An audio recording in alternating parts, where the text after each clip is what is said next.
Welcome to the Blind Zone, where curiosity is its own reward. What am I curious about today? Well, I am curious how come I am so fortunate to have somebody so great in my life, and it's my cousin Kathleen. And today she is going to share with us her skill of creativity with her Lego adventure. So first I'm going to introduce her, and then we have some questions. And at the end, Kathleen has made up a whole photo gallery for us to view her project. So let's welcome in Kathleen. Hello, I'm Denise's cousin, and we have been friends for longer than either of us will admit. So it's just fine. But Lego is one of the true joys in my life. I love building that stuff. I'm Well, glad to be able to share it. yeah, and again, this is your second time on. The first time was you did the Christmas thing, and you showed us all your fabulous Christmas ornaments. And your husband's been on twice, once with his carving, which was fabulous, and the other one was when he took us on a tour of the woods, and that was fun too. So you're back, and how this whole thing got started was you had been telling me about the Lego project, and I knew that people would want to see this because you you are one of the most creative people that I know, and for you to have an outlet like this, I was just super thrilled. So again, I'm going to have ask some questions, and then at the end, you can just give us a pictorial of all the things in your Lego landscape. So first off, is there a name for this project that you've come up with? Well, I just refer to it as my Lego world. Um, I do that because it has two different themes in it, excuse me. One theme is the town, and the other theme is an amusement park. And they're on two different ping pong tables in the basement. And so it allows me to be creative on these two different things, but I call it my Lego world so that if I need to refer to that's what it is. Everything in it comes from Lego. Okay, and so when did you start this, and how long did it take you to accomplish this? Well, Tim has built Lego sets for years, when he was very small. And then a few years ago, I made the mistake of looking at one of his catalogs, and that kind of got me started on it. So he takes all the credit and the blame for this. He got me my first set in about 2014 for Christmas. So I've been building Legos for about 10 years now. The Lego World display, that's been going mostly for about 7 years. Wow, I guess I didn't realize it was that long because I guess you'd been telling me about it in bits and pieces. So I know that. So what was your inspiration for this? What prompted this big scale thing? Because I know that, Eric had Legos as a kid and they were kits and we built them and that was fun. But what was the inspiration where you decided that this needed to be a park in a village? Well, I had built all these kits, and once you build them, you got to do something with them. And That's that's true. the biggest thing. For children, you build the kit and you can play with it. Pieces come apart, and you can play with the minifigures and all that kind of thing. Um, but I just had all of these buildings stored in the basement, and I thought I need to do something with these. And every year, Fort Wayne hosts a brick world. It's not a convention, it's an exhibition, I guess you could call it. That there are vendors, but there's huge displays of what people have done with Legos. They'll either take single kits and put them together, or there's a fun thing called kit bashing, where you go to different kits and you put different pieces to them together to make it fun and different. Um, there's electronics added to these things. So we go to Brick World every year, and I thought, I can do this. And so that was the driving force. And I started with the town, and then thought about I had some other, or Tim and I both had some other odd kits that were just small bits. And I thought, I could take these different bits and create an amusement park. And that would be really fun. So that's where all that came from. So, and I know you're going to describe this later on with the pictures. So, what was the hardest part of what was the hardest part that you found in doing this? Well, the most difficult kit was the treehouse. It was probably the last one that I had gotten. It's in the um, it's in the amusement park, and I kind of labeled it the Swiss Family Robinson treehouse, but it had an incredible amount of detail to it. Most of the town, that's all buildings and accessories that go with the buildings, and the park has the different attractions, but that treehouse, it just had so much detail to it. So that one was probably the most difficult part of it. And what was the most fun one that you found? Well, I loved doing jigsaw puzzles for so long, and then it got to the point where I couldn't see the pieces very well. And having animals in the house, you couldn't leave the pieces set out anywhere. So I really enjoyed the idea of going to Legos and using them in place of the jigsaw puzzle. They the kits were building the kits was relaxing. It was kind of a therapy. So while it wasn't cheap, it was still cheaper than going to talk to someone every week. So I would hustle down to the basement and turn on my radio. And so the building part was really fun, but was my absolute favorite part of it was when I got the different displays set up, whether it was a couple of buildings in the town or the attractions in the park, was setting up the minifigures in little scenes or vignettes. So it made it come to life. And the little people that I put in there would be doing something that had brought motion and life to the display. So I think the most fun was putting the little figures in the displays. Almost kind of like the finishing touch, because without the people in there, they're just vacant buildings and an amusement park that's going unused. So it's kind of like the top on the cake that just sets it all off and makes it real, I would imagine. Yeah, that's right. So, I didn't understand all that thing about Brick World. So, is this something that you could then submit this to somebody and show them what you've done with your expertise in Legos? Would this be anything that they would be interested in? Well, my scale is much smaller. Even though I've only taken two ping pong tables, these people are professionals and their stuff is huge. And again, Oh, usually it's automated, or excuse me, there's motion in it and that kind of thing. And I just don't build to that quality. And that's okay. I enjoyed what I did, but mine is small compared to what Brick World does. oh, okay. I guess I didn't understand the scale and the scope of that either.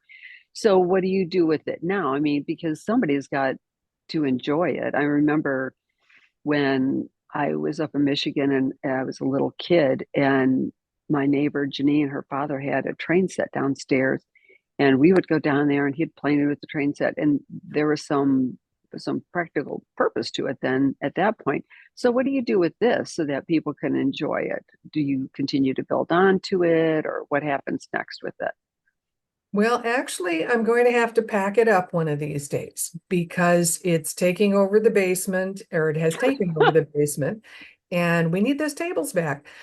But I've invited people in from time to time. Some family members have seen it, friends have seen it, and the joy that they get from it. They love walking around and looking at all the little minifigures, and every time they look at it, they see something different. But I really need to take it down so that we can move on to other things that we have a number of kits that we haven't built yet, both Tim and I. And we need to get on that. But we've learned that when you see a kit that you really like, I highly recommend buy it, get it, tuck it away somewhere, because these kits do retire, and then you're stuck with, well, you don't have it. And if you want it, it may be on eBay, it may be on Amazon, but it's going to be outrageously expensive. So Hmm. if you see something that catches your eye, get it. I have some Harry Potter kits, and Tim has some Lord of the Rings kits. So I think maybe what we'll do for our next shot is, once we get the village and the amusement park cleaned up, is I'll give him a table for the Lord of the Rings, and I'll take a table for Harry Potter, and we can keep building. So it's just too much fun. Well, geez, can you imagine the battle between the two tables then? That would be fun. Harry Potter meets Lord of the Rings. I'm signing up for that. Well, and again, kudos to you for acknowledging that you just can't leave this up forever, that there comes a time where you've enjoyed it, you got to put it away because you're stepping not past it to disregard it, you're stepping into something different because of your real passion for this. And again, as you said, it's therapy. You're sitting there, you're taking time out, and that's a good thing. That is a really good thing, that you've taken something that you really like, your creativity, and you funneled it into something that is then transformable. And and again, I remember going to my sister's house, and she's really good with some things, and how she would put out stuff at her house. I'd walk around and it'd be like, oh, that was so much fun. So I can imagine every time they look at it, they see something new, and it's got to be, that's got to be very encouraging for you when people just say, what a fabulous job it is, and how well. So what were some of the things that you added in? Because I know you told me that you had built in some things that weren't part of a kit that you scavenged together to make the little vignettes. So what were some of them that you had done? Actually, those are some of the pictures, and I'll tell you about those when we go through the pictures, because that's what makes it really interesting and fun. Is it's called kit bashing, and you just go from one kit to another, and a lot of times you'll get extra bits and pieces from from kits that when you Hmm. finish it, there's some extra pieces left over. So what you do is you just save all those. And then when you get to a point, maybe you have someone sitting down to dinner at a table, and I've got all these little food bits off on the side. Maybe I've got a turkey, and I've got cookies and that kind of thing. And so I make little I can put these things on the tables then. One of the things I have in the amusement park is a food court. Well, I was able to make up a table where I think the character's name is here, Big Hero 6, and then there's Iron Man, and they're sitting at a table eating pizza. And then there's another table where I was even able to make up a little charcuterie board, and so those were all really fun. I do have a picture that I want to share, and that's probably the biggest thing that I did without a kit, and that's the courtyard. And I'll show you that. Okay, well, is there anything else you want to say about this process? I think I've got all my questions answered. So if you want to say anything else, and then you can start your photographic journey through Lego World.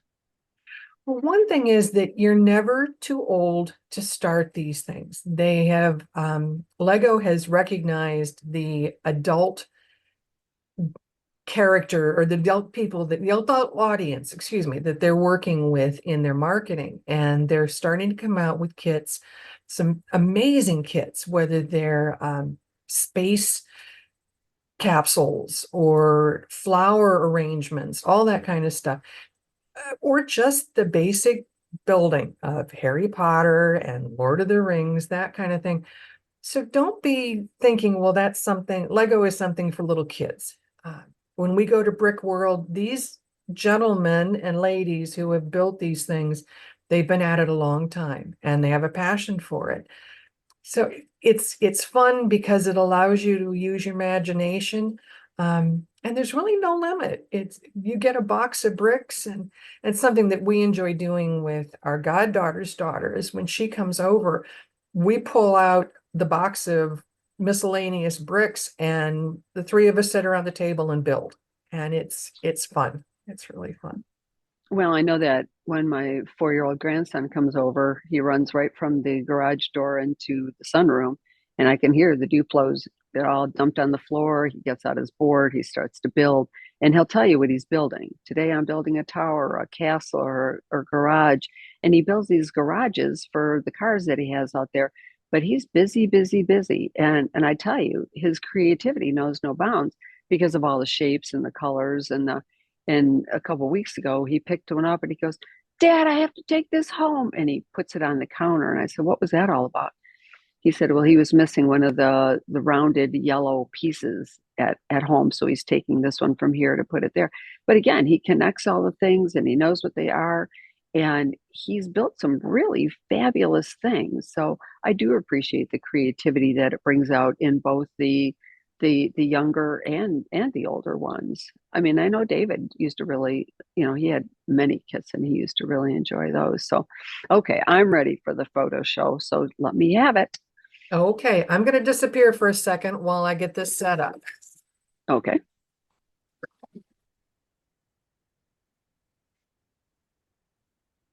Okay, this should.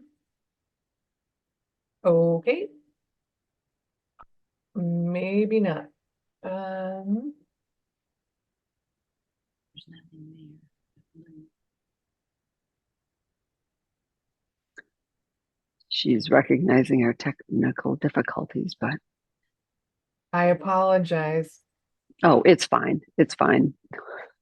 This is uh, for all the things that go sideways. This is fine.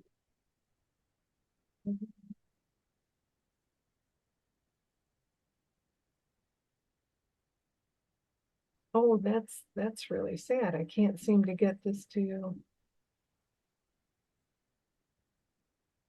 Well, and what we can do is if you get the slideshow going, then I can just add it as an addendum to when this posts. So you don't have to think all is lost. Because I know that, I definitely want to, hear what the pictures were.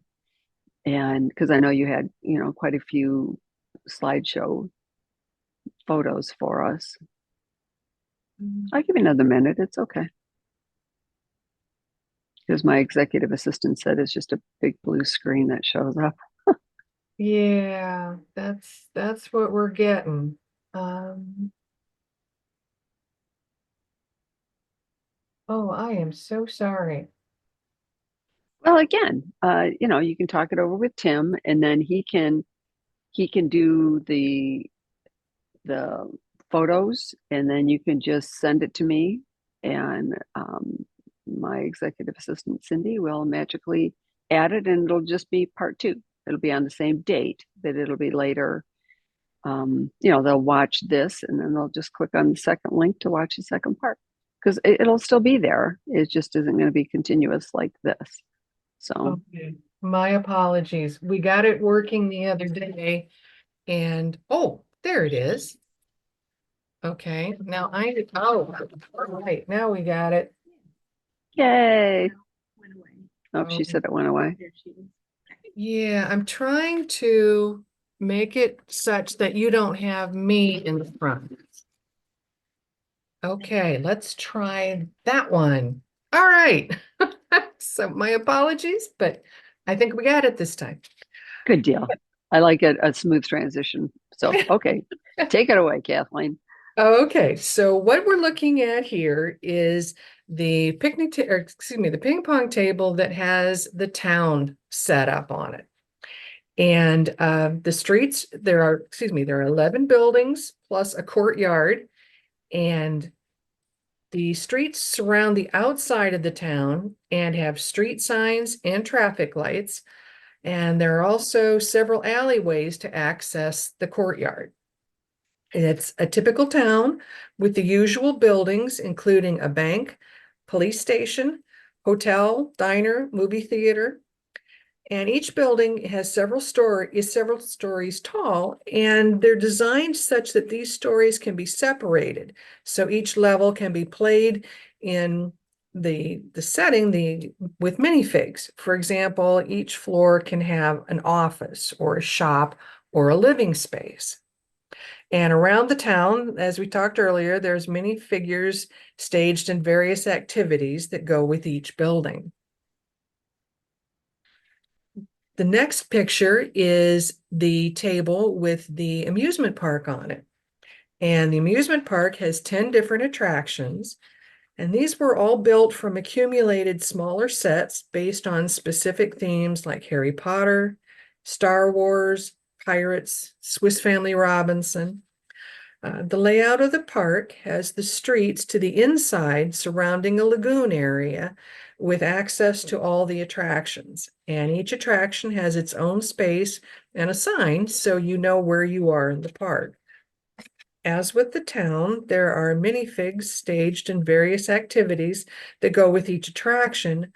But while the town scenes are more real life, the park scenes are much more whimsical. So if we go back to the town and start looking at some of the details, this particular one is the hotel, and it sits on a corner, and there are guests coming and going, assisted by the hotel employees. And there's a taxi for transportation, and of course, the most critical amenity for the guests, the coffee cart. On another corner, then, we find the police station and a gas station with a garage, and there's a donut shop tucked in next to the police station. One of the scenes along one of the streets is a moving truck that has just unloaded a desk, a piano, some artwork, and even a jukebox. And this little kit has all these details to it that Lego is very much into the details so that you know what you're building. They may hide something in a drawer. Things really do look like what they're supposed to. And this is the courtyard where I mentioned earlier that this is probably the only thing that I've done what I call a free build. And that's where I took all bits and pieces from other kits and mimicked some of the things that I had seen at Brick World. And so I set up a little garden area, and also in the courtyard, it's not in the picture, but there's a couple sitting around a bonfire, and there's a boy throwing an airplane with his dog. And there's even another little house for like a utility shed. And these were all built from excess pieces from other kits. So then if we go over to the park, this one of the really fun attractions in the park is a pirate ship. And it's got pirates queued up on the sidewalk waiting to get on the gangplank, and they've each got their golden coin to buy their admission. And there are skeletons doing different things on the boat, or excuse me, on the ship. They're serving different purposes, serving as the crew. And there's even a young tourist in a small boat who has been shanghaied to be put on the ship and sail away with that. Then we have the Star Wars characters. It's a picnic table with a bunch of different characters from mixed sets, mixed movies. And what you have is a couple of Mandalorians.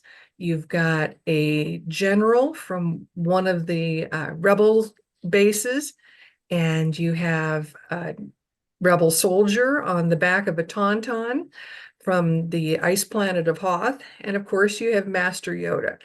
So that's one of the neat things that you're able to do with these bits and pieces, is just mix them up and just let your imagination go, which was part of the the joy of doing the amusement park is that while the town needed to remain a realistic kind of environment, this one is just totally imagination. And this is that tree house that was the most difficult one to build. It's very large. It has several different rooms that sit in the different branches of the tree house. And each room may be an office or a bedroom. And if the child's going to play with it, they can pop the roofs off and you can move the minifigures around on the inside there. Then, of course, you have to have a place for shopping, and that is the Christmas Main Street. And it's got a music store and a toy store and a mailbox so you can mail your letter to Santa, and a little trolley that takes you around to other parts of the amusement park. And then the last picture I had was probably one of the most fun things that I did. Tim let me take the pawns and figures out of one of his Lego chess sets, and these pawns all look like soldiers. So I set up a marching band.